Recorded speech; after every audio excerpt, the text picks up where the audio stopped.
Derrière les grands discours républicains de Jean-Luc Mélenchon, se cache une réalité plus dérangeante, une fascination persistante pour des régimes autoritaires de type communiste.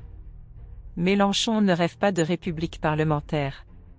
Il rêve de pouvoir fort, vertical, centralisé, au nom du peuple. Prenons l'exemple du Venezuela. Jean-Luc Mélenchon n'a jamais caché son admiration pour Hugo Chavez, qu'il a qualifié de « géant de l'histoire », ni pour Nicolás Maduro, qu'il a soutenu même lorsque le pays s'enfonçait dans le chaos. Tandis que les Vénézuéliens fuyaient en masse, que l'inflation atteignait des niveaux délirants et que l'armée tirait sur les manifestants, Mélenchon préférait parler de « révolution bolivarienne » assiégée par l'Occident. Quand des opposants politiques sont emprisonnés, quand la presse est muselée, quand les élections sont truquées, le silence de Mélenchon et de la France insoumise est assourdissant. Car au fond, il ne voit pas une dictature brutale, mais un laboratoire de résistance au capitalisme. Peu importe que ce laboratoire affame son peuple. Autre cas frappant, la Russie de Vladimir Poutine. Avant l'invasion de l'Ukraine en 2022, Mélenchon multipliait les signes de sympathie envers le Kremlin. Il justifiait l'annexion de la Crimée, accusait l'OTAN de provoquer Moscou, et appelait à une alliance stratégique avec la Russie, dans une sorte de fantasme communiste teinté de complaisance autoritaire. Quand la guerre éclate, Mélenchon finit par condamner l'agression russe, mais aussitôt, il relativise. Il accuse l'OTAN, les États-Unis, l'Europe. Il cherche à rééquilibrer les responsabilités, comme si la Russie n'était jamais vraiment coupable, juste mal comprise. Encore une fois, l'hostilité envers l'Occident prime sur la défense des libertés fondamentales. Avec la Chine, Mélenchon est plus discret, mais non moins équivoque. Lorsqu'on l'interroge sur la répression des Ouïghours, il esquive, remet en cause les sources, et parle de « propagande de guerre froide ». Il refuse de condamner frontalement le régime chinois, préférant saluer ses réussites économiques, son parti unique et sa planification.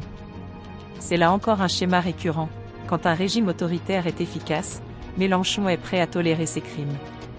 Peu lui importe que le Parti communiste chinois contrôle la vie de plus d'1 milliard de personnes, qu'il impose une surveillance totale, qu'il enferme les dissidents ou les minorités. Ce qui compte, c'est l'efficacité et surtout la rupture avec le modèle occidental. Sur l'Iran, même scénario. Quand des femmes tombent sous les balles pour avoir retiré leur voile, Mélenchon se contente d'une condamnation molle, noyée dans des considérations géopolitiques. Il refuse de soutenir explicitement ces femmes, de peur de passer pour islamophobe. Quant à Cuba, Mélenchon n'en démord pas. Pour lui, l'île de Castro reste un modèle de résistance à l'impérialisme américain. Il parle encore d'une « révolution exemplaire », tout en taisant la censure, les emprisonnements politiques, la misère chronique, et la fuite massive des jeunes Cubains vers les États-Unis. Pourquoi ? Parce que Cuba incarne une utopie figée dans les années 60, celle d'un monde anticapitaliste, égalitaire en apparence, mais autoritaire dans les faits. Une utopie marxiste que Mélenchon n'a jamais abandonnée. Pour la France insoumise, le peuple, pour lui, n'est pas un ensemble d'individus libres et critiques. C'est une masse unie derrière un chef. Un mouvement. Une volonté, un chef communiste. Mélenchon n'est pas un démocrate au sens classique. Il n'a pas de culture du compromis, du débat contradictoire, de l'équilibre des pouvoirs. Il rêve d'un pouvoir fort, vertical, incarné, plébiscité dans la rue, et protégé des contre-pouvoirs.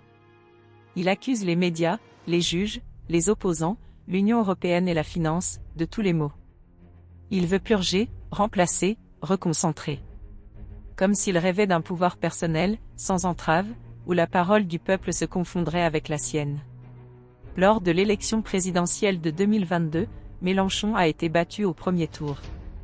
Pourtant, dans ses discours, il répète en boucle « Nous sommes la majorité du peuple ». Une phrase lourde de sens, qui nie le résultat des urnes. Pour lui, la légitimité du pouvoir ne repose plus sur le vote, mais sur une idée floue de volonté populaire qu'il incarnerait seul. C'est une logique dangereuse. Quand on commence à contester la légitimité d'un vote parce qu'on l'a perdu, on sort du cadre démocratique. Cela rappelle les stratégies populistes de leaders comme Hugo Chavez ou Donald Trump. Pour Mélenchon, tout ce qui contredit ses idées devient suspect, illégitime, voire complotiste. Il parle de régime policier, de coup d'État social, de dictature néolibérale.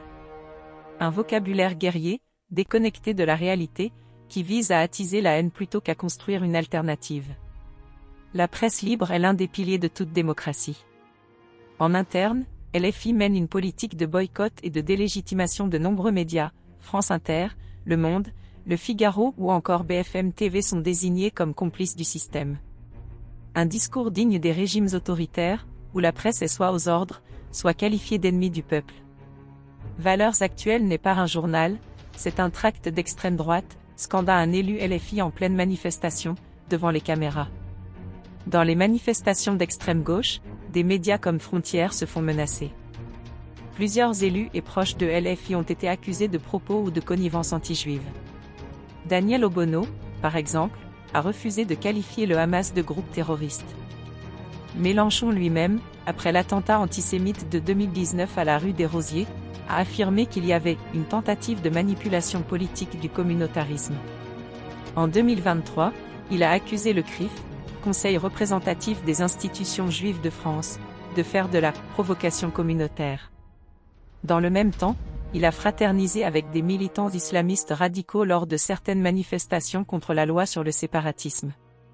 Ce double jeu, qui consiste à courtiser certaines communautés tout en désignant les juifs comme suspects d'appartenance à un système, rappelle des heures sombres de notre histoire. Derrière le vernis républicain, Mélenchon cache donc une tentation autoritaire. Et l'histoire nous enseigne que ces tentations finissent rarement positivement. Merci de bien vouloir liker cette vidéo et de vous abonner.